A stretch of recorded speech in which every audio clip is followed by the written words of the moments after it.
Salam dalam kasih Kristus bagi kita semua, pemirsa sapaan Gembala GKI yang dikasihi Tuhan. Kita berjumpa kembali dalam acara yang sangat kita tunggu ini, dan kiranya Tuhan selalu beranugerah buat kita semua. Saya Pendeta Utomo dari GKI Karangsaru, Semarang. Mari sahabat saudara yang dikasihi Tuhan, kita siapkan hati kita dan kita berdoa.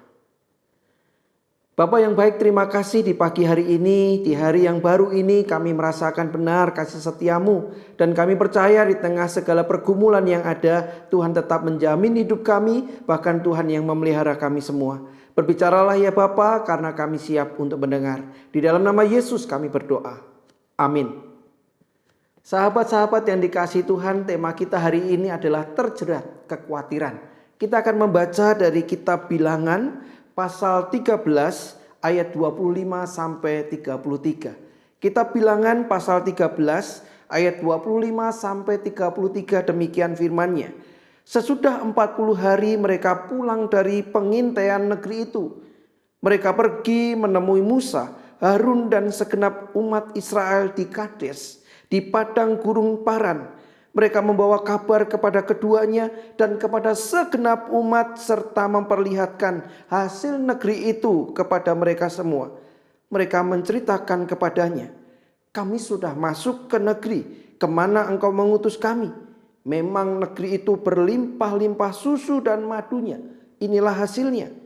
Hanya saja bangsa yang tinggal di negeri itu kuat-kuat. Kota-kotanya berkubu dan sangat besar. Juga keturunan Enak telah kami lihat di sana. Orang Amalek tinggal di tanah Negeb, orang Het, orang Yebus, dan orang Amori tinggal di pegunungan.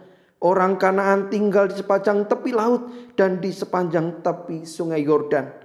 Kemudian Kaleb mencoba menenteramkan hati bangsa itu di hadapan Musa, katanya, "Tidak, kita akan maju dan menduduki negeri itu, sebab kita pasti akan mengalahkannya." Tetapi orang-orang yang pergi ke sana bersama dia berkata, "Kita tidak dapat maju menyerang bangsa itu, karena mereka lebih kuat daripada kita." Mereka juga menyampaikan kepada orang Israel kabar buruk tentang negeri yang mereka intai dengan berkata, "Negeri yang telah kami lalui untuk diintai adalah suatu negeri yang memakan penduduknya. Semua orang yang kami lihat di sana adalah orang-orang yang tinggi-tinggi perawakannya. Kami lihat juga di sana orang-orang raksasa, Bani Enak, berasal dari orang-orang raksasa. Kami melihat diri kami seperti belalang. Demikian juga kami di mata mereka." Berbahagia setiap kita yang membaca, merenungkan, dan melakukan firman Tuhan dalam hidup kita setiap hari. Hosiana. Sahabat dan saudara yang dikasihi Tuhan, hari ini ada begitu banyak isu-isu yang mengkhawatirkan, baik isu-isu secara global ataupun isu-isu secara lokal. Kita menghadapi tantangan, kita menghadapi pergumulan, dan memang ada banyak orang yang hari ini risau, ada banyak orang yang hari ini cemas, ada banyak orang yang hari ini khawatir, saudara. Ada satu ungkapan yang menurut saya benar ketika ungkapan ini mengatakan, lupakan hidup tanpa rasa sakit, perjuangan dan kesulitan itu tidak ada. Temukan kekuatan untuk melewati itu semua. Saudara yang dikasihi Tuhan, bukankah ini ungkapan yang kita alami? Bahwa hidup yang kita jalani memang penuh dengan tantangan, penuh dengan pergumulan, bahkan rasa sakit, penderitaan yang harus kita jalani. Mari kita temukan, mari kita jalani, mari kita lewati segala sesuatu yang hari ini terjadi dalam hidup kita. Saudara yang dikasihi Tuhan, ketika berbicara tentang kekhawatiran, berbicara bagaimana kita menghadapi semua tantangan, maka ada 3 hal yang penting yang mesti menjadi perenungan dan refleksi setiap kita. Yang pertama adalah POV, point of view. Bagaimana kita melihat peristiwa yang ada, bagaimana kita melihat situasi yang hari ini terjadi. Dan di sanalah seringkali dibedakan antara pemenang dan pecundang. Pemenang adalah orang yang bisa melihat peluang di tengah kesempitan, di tengah perkara yang sulit, bahkan di tengah ketidakmungkinan. Namun pecundang seringkali dikatakan mereka lebih memilih untuk menyerah, untuk lebih berputus asa, lebih mengeluh dan bersungut-sungut, dan tidak bisa melihat kesempatan, tidak bisa melihat peluang di tengah tantangan yang ada. Hal yang kedua, saudara, selain Point of view adalah karakter. Karakter berbicara tentang sesuatu yang setiap individu alami, yaitu berupa kepribadian, tingkah laku, sifat yang muncul sehari-hari, saudara. Dan di sana juga akan terlihat kita ini memiliki karakter pejuang, petarung, atau kita memiliki karakter yang mudah lari dari segala kenyataan yang ada. Kita tidak ingin bertarung, kita memilih untuk menyerah, kita memilih untuk berputus asa. Karakter seperti apa yang kita hadirkan di tengah-tengah pergumulan yang ada? Apakah kita menjadi orang-orang yang lebih mudah tersulut emosi? Kita menjadi orang yang tidak lagi ramah? Atau kita bisa tetap tenang? Kita tetap bisa sabar, kita tetap bisa melihat segala sesuatu di dalam keyakinan. Yang ketiga yang paling penting, saudara, ini yang harus dimiliki oleh anak-anak Tuhan adalah iman. Inilah yang seharusnya menguatkan setiap kita di tengah tantangan yang ada. Inilah sebenarnya sumber kekuatan di tengah himpitan, penderitaan, bahkan ketidakmungkinan sekalipun. Iman semestinya menolong kita untuk melihat bahwa kita tidak pernah sendirian, namun bersama dengan Tuhan yang mengasihi kita. Saudara yang dikasihi Tuhan, perikop tentang 12 pengintai yang diutus oleh Musa dan Harun menjadi sebuah perenungan yang penting di saat-saat kita yang penuh dengan tantangan hari ini. Saudara, kalau kita membaca 12 pengintai pulang dari pengintaian mereka memiliki dua hasil yang berbeda. 10 orang mengatakan bahwa kita tidak akan masuk ke negeri itu. Ada begitu banyak tantangan, ada begitu banyak halangan. Bahkan kita berhadapan dengan musuh yang begitu kuat. Orang-orang raksasa, kita hanya bagaikan belalang. Namun saudara, Kaleb dan Yosua, 2 orang. Terutama di perikop ini Kaleb menenteramkan hati mereka. Tidak, kata dia, kita akan masuk dan menduduki negeri itu sebab kita pasti akan mengalahkannya. Saudara yang dikasihi Tuhan, kalau kita berbicara hal yang real, bicara tentang realitas yang terjadi, ketika kita mendapatkan laporan dari 10 orang dibanding 2 orang, mana yang kita percaya, saudara? Bukankah sering kali suara terbanyak yang mewakili kebenaran? Namun kalau dalam perikop ini kita tahu bahwa bukan 10 orang, namun Kaleb dan Yosua lah yang betul-betul mengerti bagaimana Tuhan memberikan tanah perjanjian itu kepada mereka.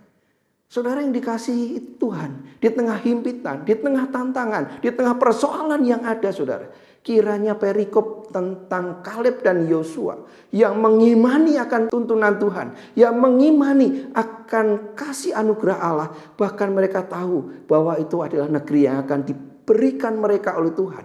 Kiranya juga menolong kita untuk percaya bahwa sesulit apapun hari ini kita bersama dengan Tuhan. Oleh karena itu, saudara, saya ingin memberikan tips supaya kita terbebas dari jerat kekhawatiran. Maka tipsnya adalah yakin.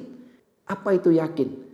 Ya, yang menjamin Tuhan, saudara. Jadi hidup yang kita jalani hari ini, tidak ada seorang pun di antara kita yang tahu bahwa kita akan dilahirkan, saudara. Dilahirkan di tempat yang seperti apa, di negara mana, di keluarga yang seperti apa. Namun percayalah bahwa ketika kita diciptakan dan diizinkan Tuhan untuk menjalani kehidupan di dunia, maka sesungguhnya Tuhanlah yang menjamin. Sebagaimana Tuhan mengutus Musa, Harun supaya mengutus 12 pengintai, saudara. Maka sesungguhnya Tuhanlah yang menjamin. Tuhanlah yang mengaruniakan rancangan-rancangan terbaik dalam hidup setiap kita. Oleh karena itu ketika kita sedang dalam himpitan, ketika kita sedang dalam kecemasan, ketika kita sedang dalam kekhawatiran, mari kita kembali kepada Tuhan. Mari kita taruh percaya kita meskipun belum melihat. Bahkan kita mungkin masih ada di dalam lorong kegelapan sekalipun. Mari kita percaya bahwa Tuhan akan memberikan terang itu bagi kita. Saudara, seorang yang bernama Kay Arthur, ia adalah seorang penulis, ia adalah seorang guru Alkitab yang pernah mengatakan begini, Tuhan yang mengatur dan karena itu dalam segala hal aku bisa bersyukur. Saudara, ini menarik. Kalau kita mempercayakan diri kita kepada Allah, kalau kita percaya bahwa Tuhan yang menjamin hidup kita, maka kita bisa berkata seperti Kay Arthur ini, bahwa Tuhan yang mengatur, mari kita belajar bersyukur. Yang kedua, saudara, kinerja terbaik. Kinerja terbaik. Jadi kita percaya bahwa Tuhan mengaruniakan hal-hal yang baik. Sebagaimana tanah Kanaan yang mereka sendiri katakan bahwa mereka melihat tanah yang luar biasa. Berlimpah susu dan madunya. Mereka mendapatkan dan membawa hasil yang luar biasa. Namun saudara butuh kinerja, butuh upaya, butuh apa yang kita perjuangkan dan upayakan dengan sungguh-sungguh. Satu kali saudara ada seorang petugas kebersihan. Barangkali status yang tidak pernah terpikirkan. Namun ada satu pribadi, seorang perempuan yang sudah menekuni sebagai petugas kebersihan 40 tahun lamanya. Ada orang yang bertanya kepadanya, "Bu, mengapa menjalani rutinitas yang membosankan 40 tahun lamanya? Di tempat yang sama, bukankah ibu punya kesempatan untuk berpindah di tempat yang lebih baik?" Namun sang ibu ini berkata dengan sangat indah, "Saya di sini karena saya mau melayani orang-orang yang dicintai Tuhan. Saya menggunakan alat-alat yang diciptakan Tuhan. Dan saya ingin membuat orang-orang yang dicintai Tuhan itu nyaman. Alat pel saya adalah tangan Tuhan." Saudara yang dikasih Tuhan, apapun profesi kita, apapun yang sedang Tuhan berikan kepada kita, apapun yang sedang kita tekuni saudara, mari kita ingat ini bukan hanya sekedar pekerjaan, bukan hanya sekedar kegiatan yang berulang. Terlebih ketika kita melayani Tuhan saudara, mari kita berikan yang terbaik. Bahwa kita memberikan semuanya, melakukan semuanya, karena kita tahu bahwa kita diberikan kepercayaan oleh Tuhan untuk menyatakan kasih-Nya kepada sesama. Terutama yang hari ini membutuhkan, yang hari ini sedang dalam kekurangan, yang hari ini sedang membutuhkan kasih Tuhan. Termasuk mungkin kita saudara. Mari kita tidak terjerat dalam kekhawatiran, namun kita yakin. Amin. Mari kita berdoa. Bapa yang baik, terima kasih Engkau mengingatkan kami bahwa Engkau menciptakan kami dan mengizinkan kami menjalani kehidupan ini. Maka Engkau sendiri yang akan menjamin kami semua. Oleh karena itu Tuhan, mampukan kami untuk bersyukur, mampukan kami untuk terus percaya, dan bukan hanya diam, bukan hanya pasif menunggu, namun kami mau aktif memberikan yang terbaik bagi Tuhan. Berkati kami semua supaya setiap kami yang mengalami kekhawatiran, kami boleh percaya bahwa Tuhan mampu menolong kami. Setiap kami yang sedang menyerah, berputus asa di dalam keterpurukan, kami kembali disemangati untuk melayani Tuhan lebih lagi dan mempercayakan hidup kami dalam jaminan Tuhan yang teguh dan kuasa itu. Berkati kami semua hari ini supaya kami mampu bersyukur dan mampu memuliakan Tuhan dalam segala hal. Di dalam nama Yesus kami berdoa. Amin. Selamat berkarya, selamat menikmati kasih Tuhan. Tuhan Yesus memberkati kita semua.